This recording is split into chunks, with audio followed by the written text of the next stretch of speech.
हमारी मदर हैं। मेरे भाई की हत्या इस वर्ष 21 फरवरी को उसके ऑफिस से ठीक 100 मीटर दूरी पे कर दी गई थी 2 शूटरों द्वारा पॉइंट ब्लैंक पे। कारण एक आईटी इंजीनियर, सरकारी नौकरी वाला बैंकर, लाइफ में कोई प्रॉब्लम नहीं, कोई पंगा नहीं, बस इसलिए क्योंकि उसने लास्ट ईयर एक लड़की से शादी की थी जिसे वो प्यार करता था। दोनों परिवारों की रजामंदी से शादी हुई, लेकिन शादी के 2 हफ्ते बाद मेरे पिताजी का देहांत हो गया।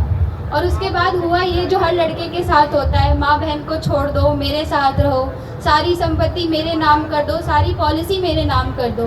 और जब ये चीज़ें हमारे परिवार में एक ज़रूरत से ज़्यादा होने लगी तो उसने फैसला लिया कि कब तक मैं माँ बहन को मेरी वजह से तकलीफ में डालता रहूँगा।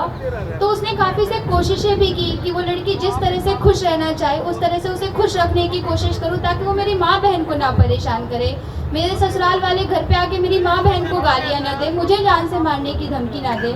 लेकिन इन सब का कुछ असर नहीं हुआ। 6 महीने बाद लड़की ने बोला कि मुझे मेरे घर जाना है, मेरी मम्मी का बर्थडे है, पर ना वो वापस आई ना वो बर्थडे मना। बस हमारे घर पे कोर्ट के नोटिस आए गए, 3 करोड़ का मेंटेनेंस का नोटिस, डाउरी का नोटिस, जो हर एक जगह होता है 490A का यूज़ करके, वही चीज़ें हुई।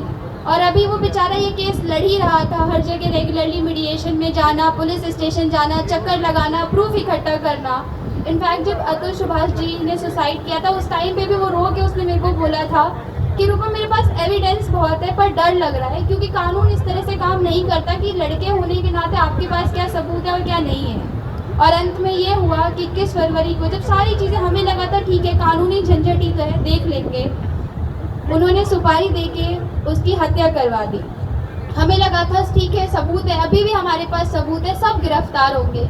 इस घटना को आज 2 महीने होने को आए हैं। उसकी वाइफ आज भी बाहर है, वो आज भी अपनी एक रोज़ाना की तरह आम जिंदगी जी रही है, जबकि यहाँ मैं और मेरी मदर रोज़ या तो हम पुलिस स्टेशन के चक्कर लगा रहे हैं, यहाँ हम कभी किसी सरकारी दफ्तर में हैं, कभी किसी से गुहार लगा रहे हैं, और आज यहाँ है। बात यह है कि मुझे किसी ने कहा था कि कानून बदल गए हैं, नियम बदल गए हैं, BNS आ गया है, अब ऐसा कुछ नहीं है। पर मैं पढ़ रही थी तो मुझे पता चला कि जो पहले 498A था वो आज 85 है। तो फ़र्क इतना ही है कि जाने जाती जा रही है आज भी, लेकिन कुछ हो नहीं रहा है। मैं उम्मीद करती हूँ कि आज हम सब जो यहाँ एकत्रित हुए हैं, इससे थोड़ा सा भी सरकार को ये लगे कि हमें भी अपने कानूनों को बदलाव करने की ज़रूरत है। सिर्फ IPC से CRPC को BNSS करने से चीज़ें नहीं बदल जाती हैं, चाहे वो धारा 498A हो या फिर वो धारा 85 हो। पीड़ित परिवार को जो दुख झेलना पड़ता है, इसका कोई इसकी परिकल्पना नहीं कर सकता है। आप सभी का धन्यवाद। प्लीज़ आप लोगों की फैमिलीज़ के साथ जो भी हुआ है, हिम्मत रखिए, एक दिन सब होगा। कबीर का एक दोहा है, धीरे धीरे धीरे रे मना, धीरे धीरे सब होए, रही मन सींचे 100 घड़ा, ऋतु आए फल होए। तो मुझे उम्मीद है कि हम अगर इसी तरह मेहनत करते रहें, मिलते रहें, इकट्ठे होते रहें, एक दूसरे की बात सुनते रहें, तो एक दिन सरकार ये बात सुनेगी और कानून में बदलाव होगा। जय हिंद।